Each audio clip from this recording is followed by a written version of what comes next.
Quando a gente fala de família, você já começa a pensar, né? Quem casado aí com sua esposa, seus filhos. Se eu perguntasse para você, você ia falar um pouco da sua família e tal. Se você for para a cultura mais oriental, eles já vão além da sua família direto, o núcleo menor da família, eles vão falar do avô, do bisavô, quem sabe do tataravô. Quantos aqui conhecem a história do seu tataravô? Vamos ver.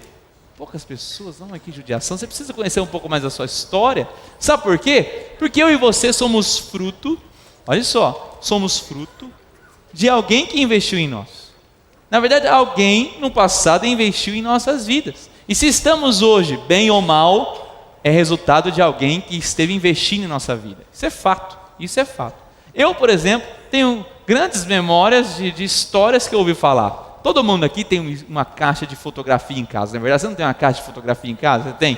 Aí você olha aquelas fotos, né? É muito mais legal do que olhar no computador, no celular, né? Você olha a foto, tem algumas fotos amareladas, né? Mal tiradas, né? Porque não tinha jeito de ver antes, assim, tudo meio desfocada ou desenquadrada, mas tá tudo certo, tá ótimo. Aí você vira, tem a data, né? De que foi tirada a foto, não é assim também? Assim tem a data, aí você lembra daquela história, onde foi, aquela coisa toda. Isso é muito bom. E vendo essas fotos, meu pai um dia contou a história do pai dele.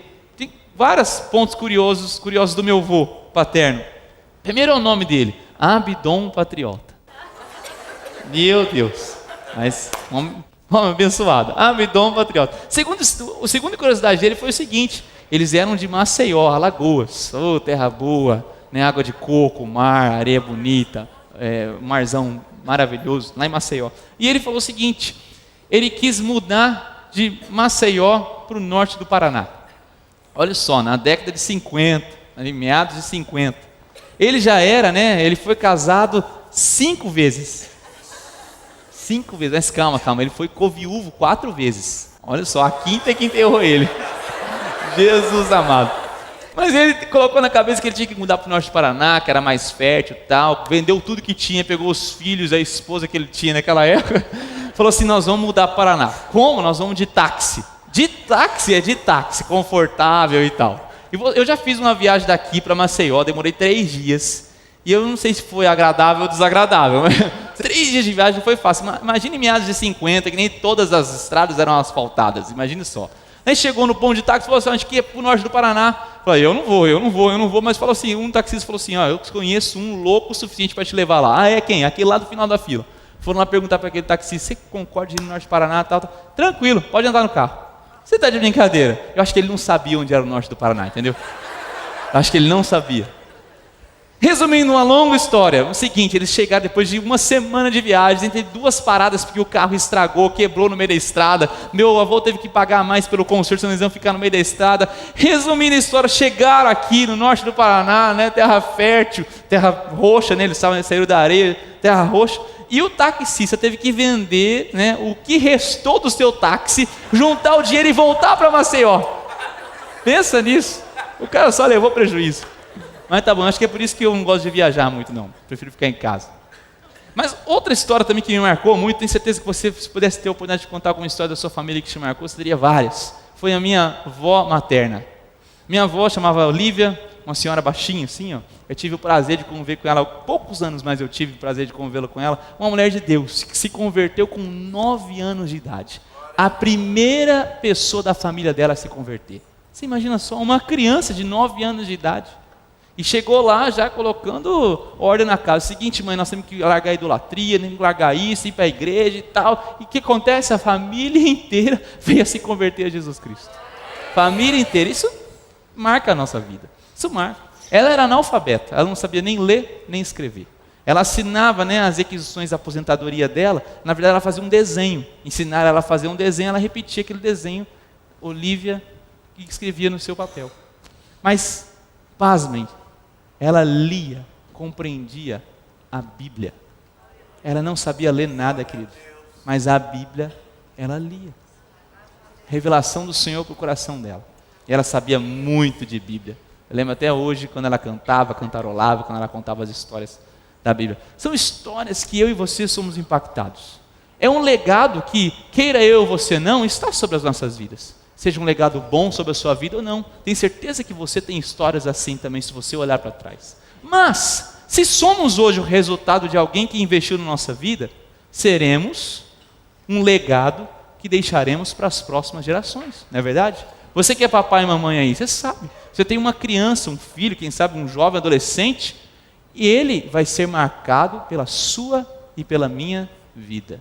E hoje eu quero falar sobre isso. Qual o legado que eu e você temos deixado para as próximas gerações? Qual o legado que eu e você temos deixado? Muitos pensam que, eu tenho deixado muito dinheiro, eu tenho trabalhado direto para conseguir isso. Vou deixar apartamentos para deixar de aluguel, vou deixar uma conta bancária gorda. Eu tenho investido pesado no meu estudo do meu filho. Ele tem feito as melhores faculdades, ele tem estado nas melhores universidades. E você resume como legado como isso. Querido, é muito mais do que isso. É muito mais do que isso. E olha para mim, muitas vezes a gente acha que os nossos filhos vão depender do nosso dinheiro. E muitas vezes Deus tem um plano tão grande para ele que ele vai ser muito mais rico do que eu e você. Ele não vai precisar do meu e do seu dinheiro.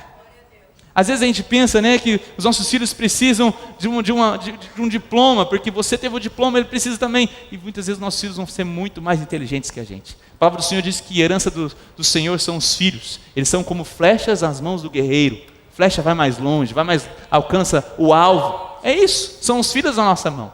Mas eu não sou pai, eu não sou mãe. Quem sabe você é tio, você é tia. Eu tenho sobrinhos e quero marcar a vida deles com presentes, dinheiro. Pode até ser que eu dê presente para eles. Mas muito mais do que isso, eu quero que eles olhem para mim como um tio que serviu e glorificou a Deus com toda a intensidade do seu coração. Por isso, qual que é o legado que eu e você deixaremos para a nossa próxima geração? E pensando nisso, nós olhamos para uma família muito interessante na palavra do Senhor. A família de Abraão, Isaac e Jacó. E eu fiz um pequeno diagrama dessa família para que você e eu entendamos. Com certeza você conhece muito bem a história deles, mas pode ser que você não saiba os detalhes dessa história. Abraão, grande patriarca, na verdade já existem várias religiões no mundo que são alicerçadas em cima dessa família, mas o cristianismo também, quando Deus chamou Abraão, sai da sua terra, da sua parentela, e de ti farei uma grande nação.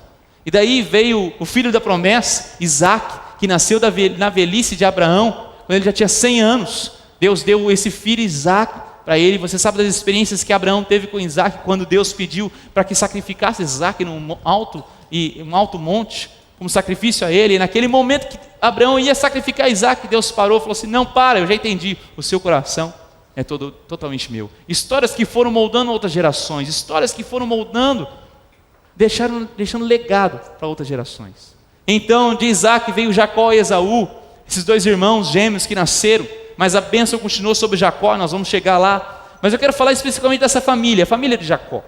Jacó teve 12 filhos, mas o 11º, José, é um filho especial. A palavra do Senhor diz que Jacó amava muito a esse filho.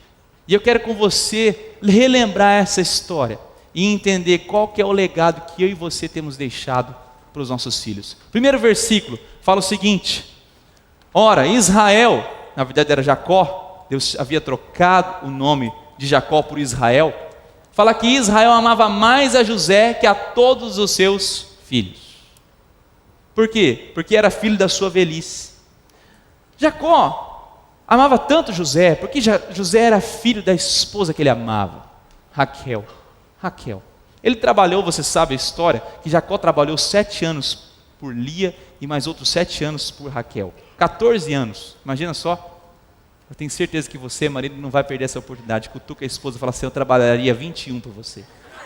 Vai, fala aí, meu. Puxa vida. Não perde, fala assim: fichinha. É ou não é verdade? Ei, ai. Queria ver mesmo. Oh, Jesus. Mas Jacó amava tanto esse filho que Raquel, a sua esposa, tinha dado a ele. José, ele amava demais. Vendo, pois, os seus irmãos, até nessa época, José tinha 10 irmãos mais velhos, que o pai o amava mais que a todos os outros filhos, odiaram-no e já não lhe podiam falar pacificamente. Os outros irmãos tinham ciúme. Jacó tratava tão bem José, que ele fez uma túnica especial. E quando ele ganhou aquela túnica, ele andava com aquela túnica, e todos os irmãos mais velhos, que eram pastores, cuidavam do rebanho, eles não tinham essa roupa especial. Mas José, o filho mais predileto, o filho mais especial, tinha. Isso gerou um constrangimento entre seus irmãos, a ponto de seus irmãos odiarem, não conseguiam mais falar com ele de forma pacífica. Não conseguiam mais falar com José de forma pacífica. E Deus tinha dado uma graça maravilhosa sobre José, dos sonhos, de prever coisas do futuro. E José, certa vez, compartilhou um sonho com seus irmãos e disse que ele viu os irmãos com feixes de trigo, se curvando perante ele, e o sol e a lua também, com a representação do pai e da mãe. Imagina só, José não foi tão sábio, né, para contar um sonho desse para os seus irmãos? Os irmãos já não gostavam dele, ele ainda conta um sonho, ó, vocês vão se curvar tudo diante de mim? Puxa vida! E outro detalhe interessante, que José era o irmão mais novo, era um dedo duro. Você conhece aquele irmão mais novo, dedo duro? Que conta tudo as coisas? Oh meu Deus, você tem dando risada aí, que conhece? É o irmão mais novo que conta tudo as atrapalhadas do irmão mais velho. E José era assim, contava todas as coisas para o pai. Pai, é o seguinte, os irmãos lá não estão cuidando bem dos rebanhos não. Então os irmãos já não gostavam dele. Certa vez, José tinha 17 anos. Jacó pede, olha, vai lá ver seus irmãos, porque José não ia trabalhar, José ficava em casa, tranquilo, de roupinha nova, sem calo na mão. Mas Jacó fala assim, vai ver seus irmãos lá e me traz notícias deles. E quando ele chega de longe, os irmãos já estavam conspirando contra José. Os irmãos não gostavam de José. Os irmãos queriam botar um ponto final nessa história. Um ponto final nessa história. E diz que quando José estava chegando, eles falam, lá vem aquele sonhador, lá vem aquele cara que está sonhando que a gente vai se curvar diante dele. Vamos acabar com isso agora, vamos matar José. Imagine só, os próprios irmãos de José, pessoas que deviam proteger José, pessoas que deviam ser os primeiros a falar, nós amamos você, estavam tramando a morte de José. E diz o texto que eles pegaram José e jogaram num poço sem água, na cisterna vazia. E lá eles ficaram decidindo o que iam fazer com José. Diz o texto que o irmão mais velho de José, chamado Rubem, falou assim, nós não vamos matar ele não, vamos poupar ele, vamos fazer o seguinte, vamos vender ele como escravos. E passava-se ali uma caravana de ismaelitas rumo ao Egito. Eles compravam e vendiam escravos. Então eles tiram José daquele poço e vendem José como escravo. José, vendido como escravo, traído pelos seus irmãos. José é levado ao Egito com 17 anos, moço, novo, e é vendido como escravo. Imagine só, ele não tinha calo nas mãos, era de boa aparência. Foi vendido para trabalhar com quem? Com Potifar. Esse homem Potifar era comandante da guarda de Faraó. Imagine só, tinha acesso a Faraó. E Potifar olhou José e falou assim, é especial, esse aqui vai trabalhar na minha casa. Esse aqui, né, não tem tanta experiência, não é um ogrão aí, nós vamos colocar ele para fazer trabalho pesado, não, vai lá para minha casa cuidar das minhas coisas. E olha só o que aconteceu com José, quando ele trabalhava na casa de Potifar, no capítulo 39. Fala assim, vendo Potifar que o Senhor era com ele quem? Com José, e que tudo que José fazia, o Senhor prosperava em suas mãos, logrou José mercê perante ele, a quem servia, e ele o pôs por mordomo de sua casa, e lhe passou as mãos tudo o que tinha. José era um menino especial, era um menino agraciado por Deus, tudo que ele fazia dava certo, tudo que ele colocava as mãos prosperava, e Potifar começou a olhar isso. Quem sabe Potifar começou a ver, olha, esse aqui pode ser um grande gerenciador dos meus negócios, e começou a passar tudo para José. Quem sabe José pagava as contas, via os boletos bancários, fazia a agenda de Potifar, cuidava de tudo na casa dele, porque tudo que ele fazia dava certo, porque o Senhor era com ele, mesmo sendo vendido como escravo, injustiçado, traído pelos seus irmãos, o Senhor não se apartou dele. Mas a história continua.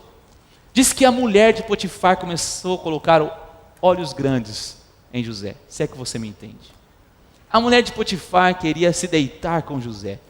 Menino bonito, moço, trabalhando dentro da casa dela. Ela ficou atraída e diz o texto que ela toda vez insistia para que ele a tomasse como mulher. E ele falava, não, isso não é certo, isso é infidelidade para com o meu Senhor.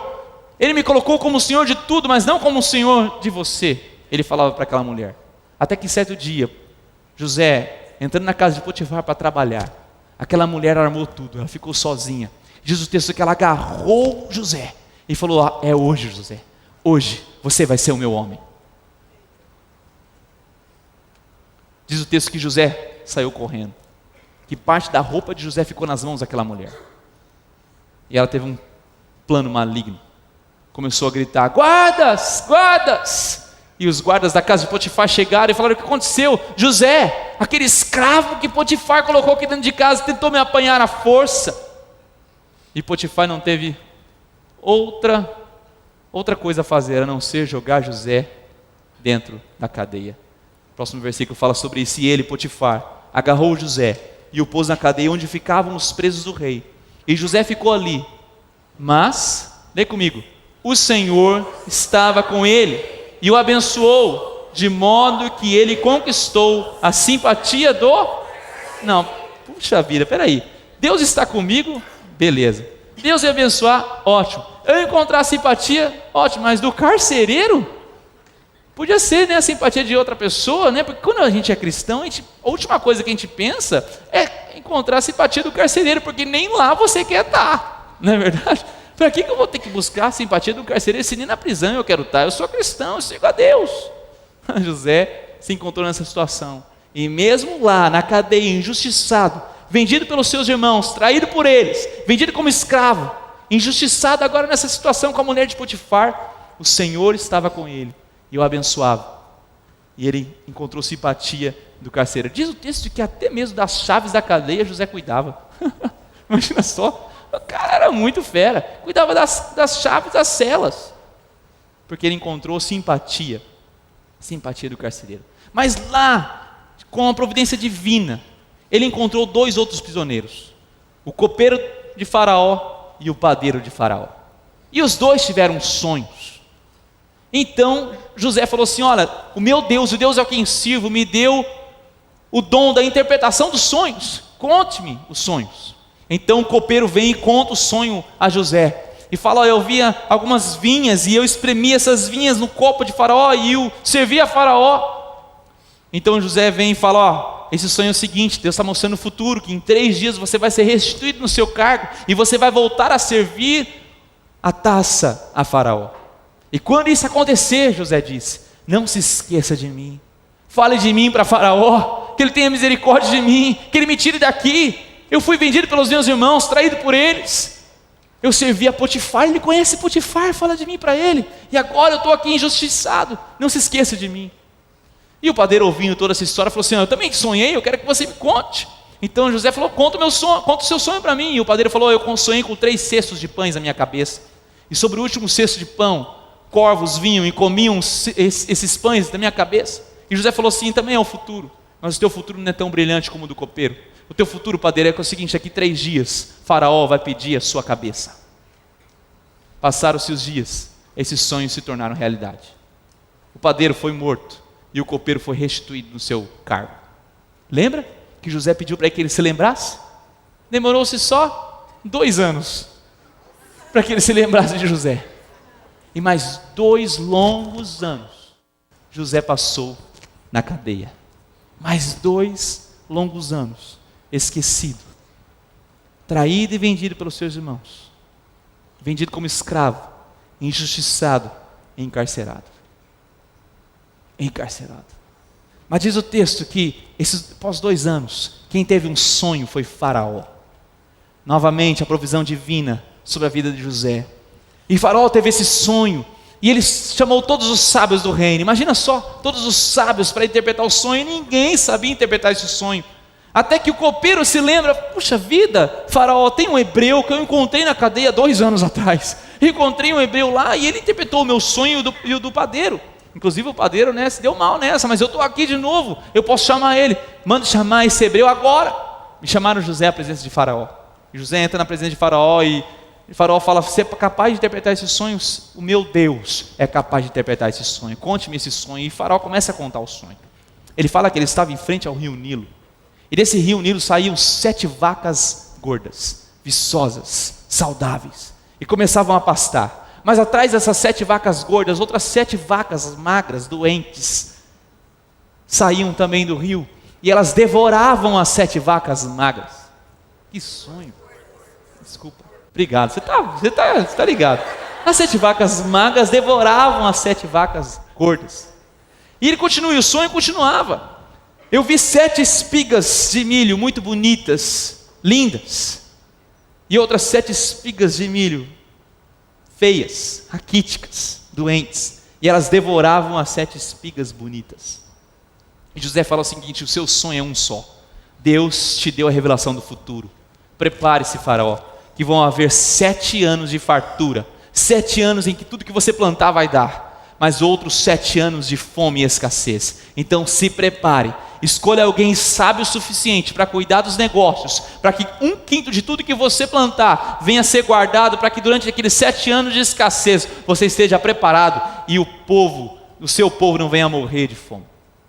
E Faraó fica entusiasmado com aquilo que José falou e pergunta: há alguém mais inteligente, sábio do que José? Certamente não tem no meu reino, então eu coloco você abaixo de mim, sobre todo o meu reino. Querido, em 15 minutos, José saiu de encarcerado para o segundo maior no reino. Faraó nunca tinha visto José.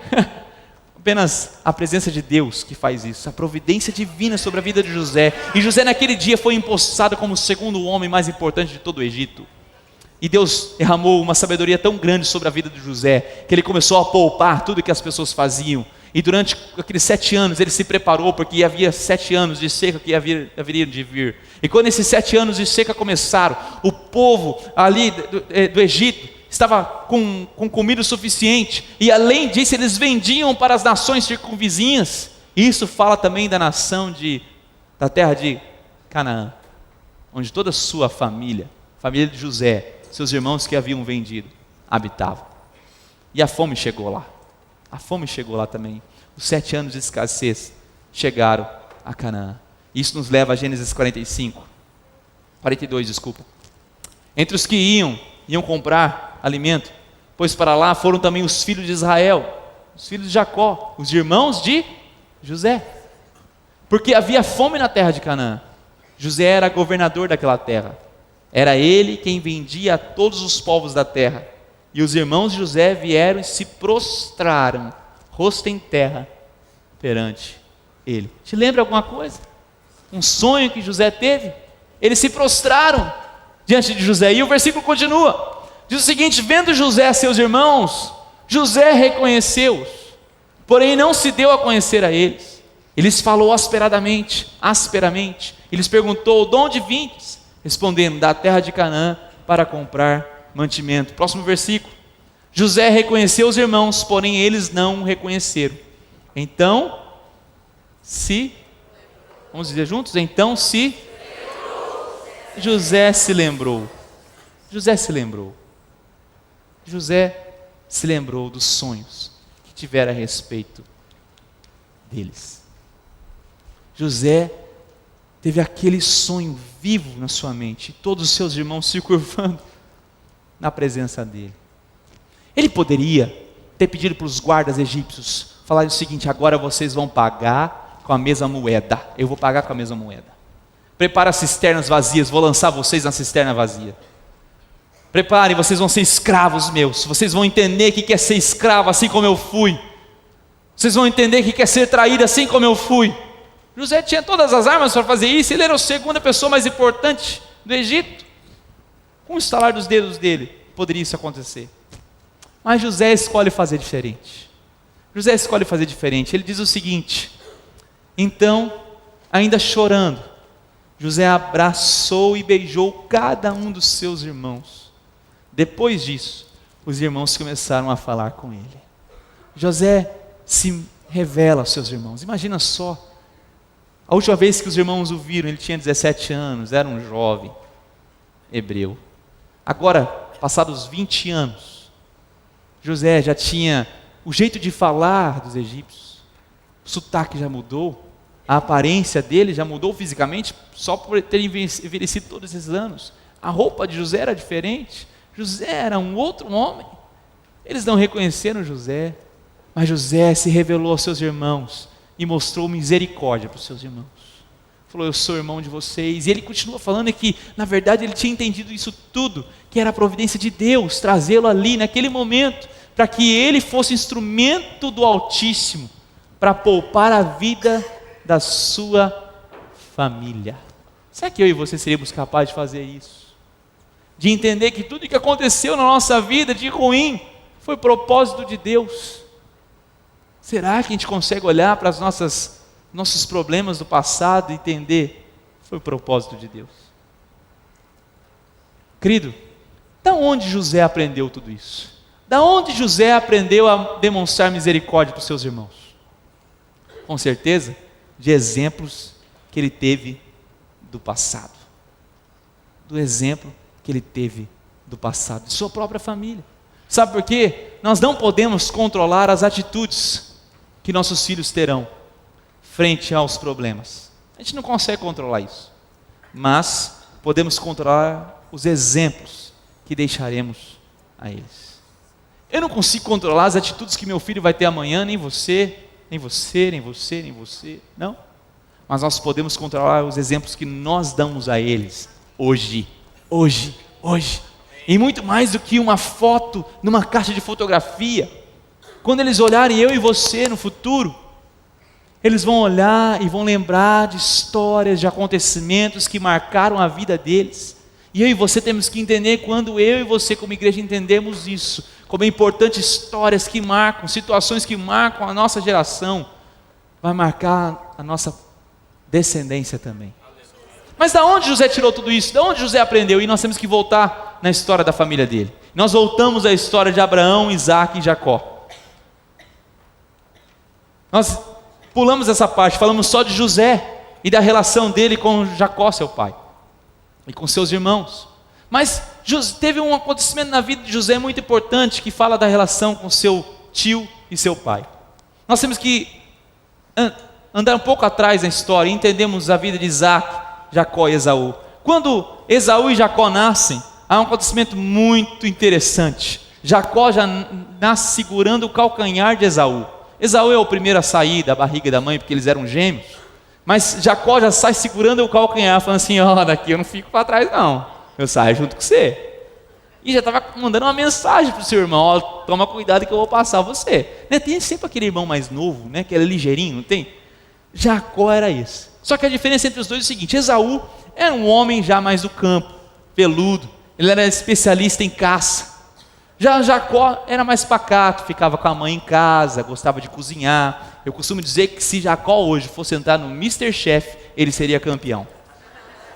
O rapaz cozinhava muito bem. Tanto é que teve uma situação em que Esaú saiu para caçar, e quando ele voltou para casa ele estava com muita fome. Caçar não é que nem hoje não, né? Vai, tem tudo na mão para comer. Não, lá na época era feio o negócio. Passava dias tentando caçar, sem comida, sem água. E quando ele chegou em casa, ele estava com muita fome. E quem que ele encontra? Jacó na cozinha, fazendo o principal prato dele: lentilhas.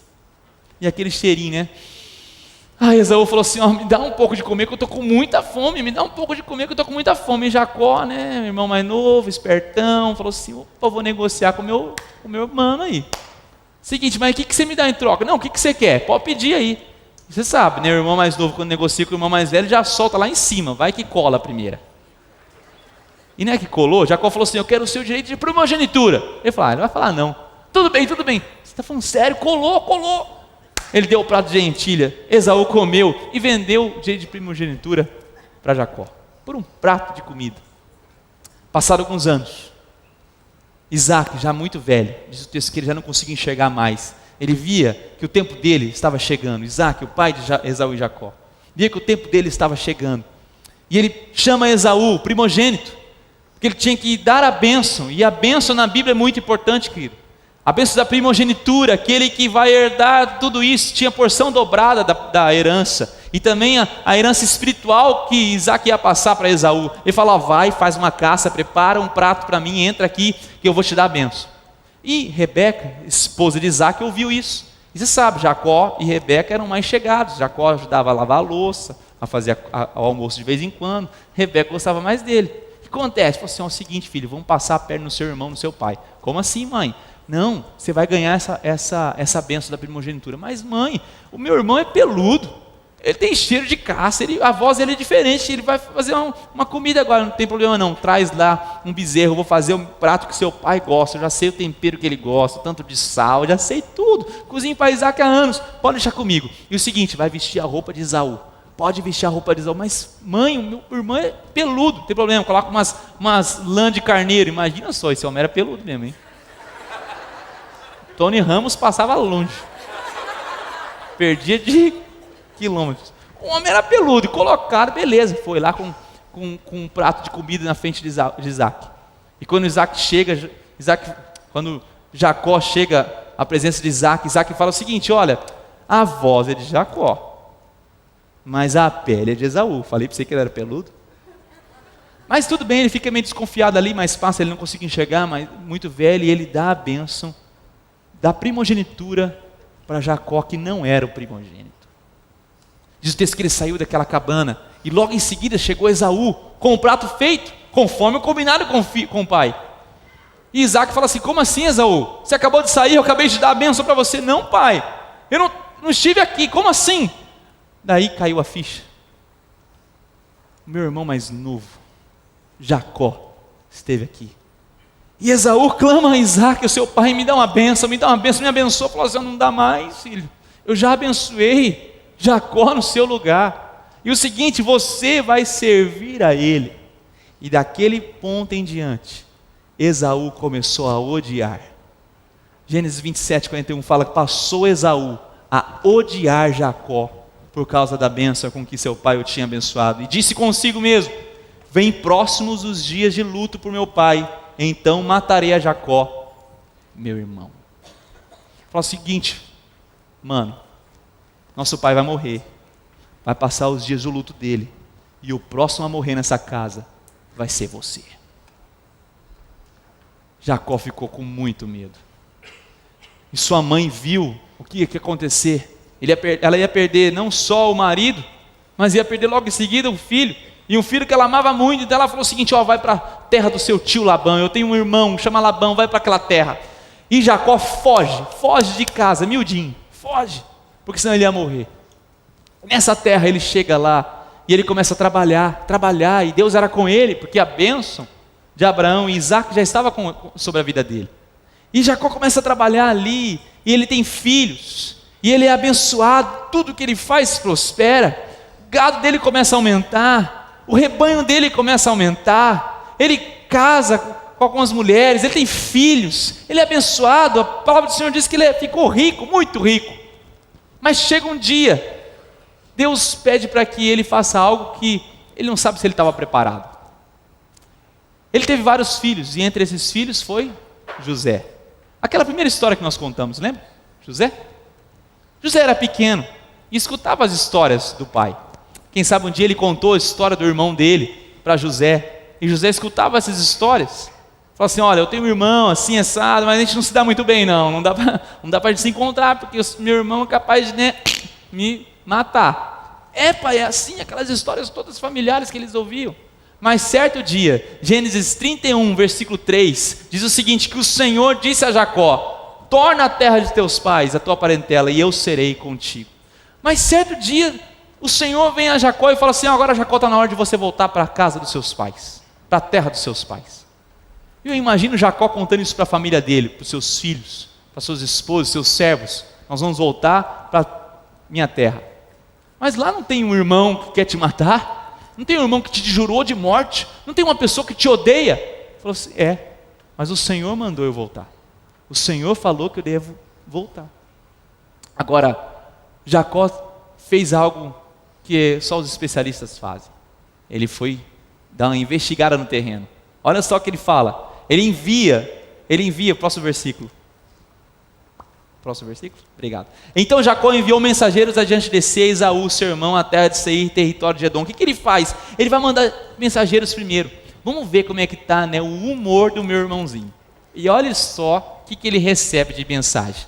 Então voltam os mensageiros com essa mensagem a Jacó, dizendo: pode passar o versículo, por favor?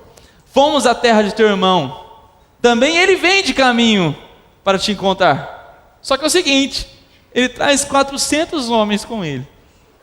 Então Jacó teve medo e se perturbou. O seguinte, olha, ele está vindo de encontro. Jacó falou: que legal. Só que é o seguinte, ele está trazendo 400 homens. Dando um mini exército, fala a verdade. 400, ninguém vem com 400 homens para dar um abraço, Não vem. Imagina só, Jacó teve medo, quem não teria? Falou assim: meu irmão vem para me matar. Meu irmão vem para fazer o que ele determinou lá nos dias que eu roubei a primogenitura, a bênção dele. Eu tenho um encontro com a morte e Deus está me mandando para isso. Então Jacó teve uma estratégia.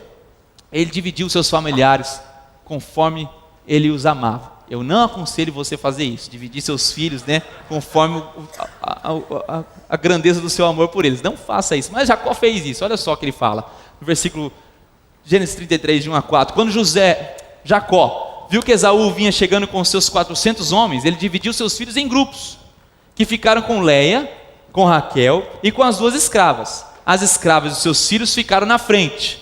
Olha só. Depois, Leia e seus filhos. E por último, Raquel e José. Ele amava a Raquel, José era o filho da sua velhice, ele amava. Vou colocar por último, se acontecer uma carnificina no meio, pelo menos vive mais uns segundos lá. Colocou Raquel e José por último. Agora, pensa comigo. José, quem sabe o menino, pegando na mão de Raquel. O último da fila. O último da fila. Vendo toda aquela cena. E Jacó caminhando para encontrar com seu irmão, que vinha com uma comitiva de 400 homens armados. Eu imagino que eles andavam se chacoalhando, pensando, quem sabe vai ser os nossos últimos passos na face da terra. O que vai acontecer nesse encontro? É o que nós vamos ver agora. O próximo versículo fala: depois Jacó passou e ficou na frente. Veja bem, e por 7 vezes ele se ajoelhou e encostou o rosto no chão, até que chegou perto de Esaú. Olha só, ele se adiantou, Jacó, e começou a dar passos à presença de Esaú. Esaú vinha, ele por 7 vezes, ele se curvava, encostava o rosto no chão, e se levantava de novo, e dava outros passos, e se curvava, e colocava o rosto no chão, e se levantava de novo, pedindo misericórdia para o seu irmão, para que o seu irmão não poupasse somente, mas toda a sua família, todos os seus bens que vinham atrás. E José, segurando a mão de sua mãe lá atrás, na fila, via tudo isso com os seus olhos. Por que será que José apresentou misericórdia para os seus irmãos? Por causa do que aconteceu. Porém, Esaú, o seu tio, aquele tio que ia matar o seu pai e toda a sua família, Esaú saiu correndo ao encontro de Jacó. Você consegue imaginar essa cena? E o abraçou. Ele pôs os braços em volta do seu pescoço e o beijou. E os 2 choraram. Que cena de reconciliação familiar maravilhosa, querido. Transformadora. Eu imagino os olhos e o coração daquele pequeno José, que estava lá no final da fila, olhando isso de longe. O papai se reconciliou com o seu irmão, que estava jurando ele de morte. Esaú poderia ter matado Jacó, como ele tinha falado. Ele poderia ter se vingado de tudo isso naquele momento. Mas diz que Esaú se adiantou, abraçou Jacó pelos pescoços e beijou Jacó, e os 2 choraram ali, se perdoando um ao outro. Momento que ficou marcado na vida de José para sempre, para sempre.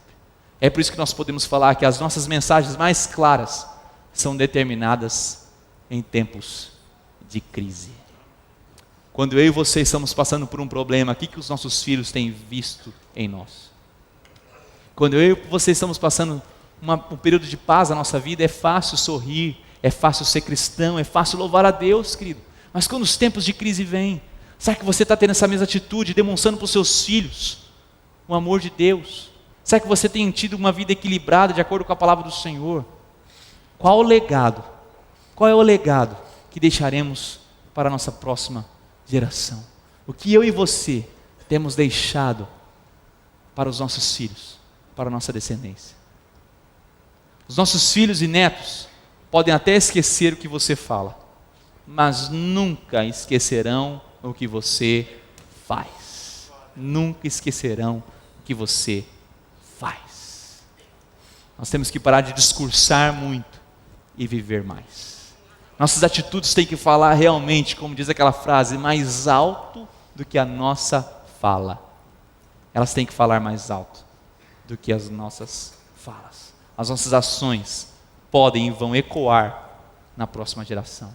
Assim como quando aquele menino José viu o seu pai se reconciliando, isso o ensinou a tal ponto que no futuro ele usou esse ensinamento quando ele perdoa os seus irmãos e demonstra misericórdia também para aqueles que não eram alvo de misericórdia.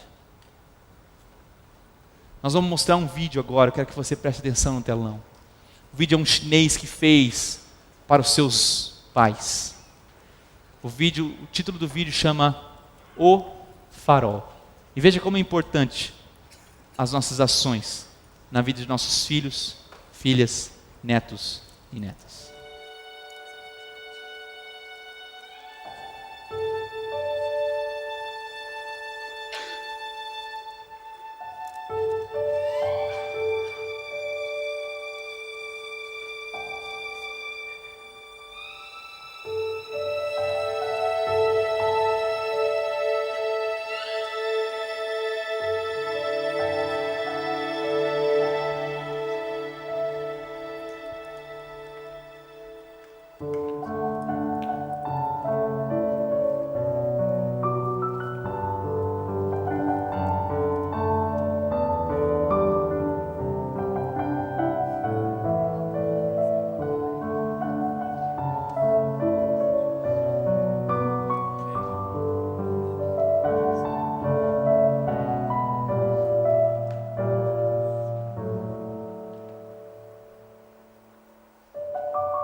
Quem sabe você é um farol para a vida das pessoas que te cercam.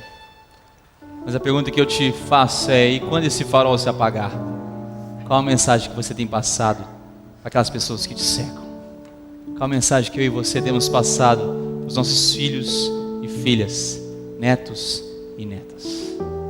E eu termino com essa última frase: atitudes falam mais alto que nossas palavras, e talvez elas ecoem nas nossas próximas gerações. Então vamos fazer hoje o que vai ecoar amanhã. Amém, queridos? Pai, muito obrigado, Senhor, porque Tua palavra é tão rica, tão cheia de verdades. Quando falamos, ó Pai, como nós somos mudados por atitudes, nós não podemos esquecer da maior atitude de amor que tivemos quando o Senhor enviou o Seu Filho Jesus Cristo. Muito mais do que colocar na palavra do Senhor que o Senhor nos ama, o Senhor demonstrou isso com atitudes reais quando Jesus Cristo morreu na cruz por cada um de nós aqui. E ó Pai, essa atitude maravilhosa de amor naquela cruz é que nos impulsiona para termos atitudes hoje também, ó Pai, mesmo nos momentos mais difíceis, quando precisamos mostrar misericórdia para aquele que não merece misericórdia, para quando precisamos amar aquele que não merece ser amado. Mas ó Pai, é isso que nos impulsiona, o sacrifício de Cristo naquela cruz, que nos impulsiona também a amar o nosso próximo. Que o Senhor nos dê graça de fazermos hoje o que vai repercutir na nossa descendência amanhã. Nós oramos em nome de Jesus. Amém e amém.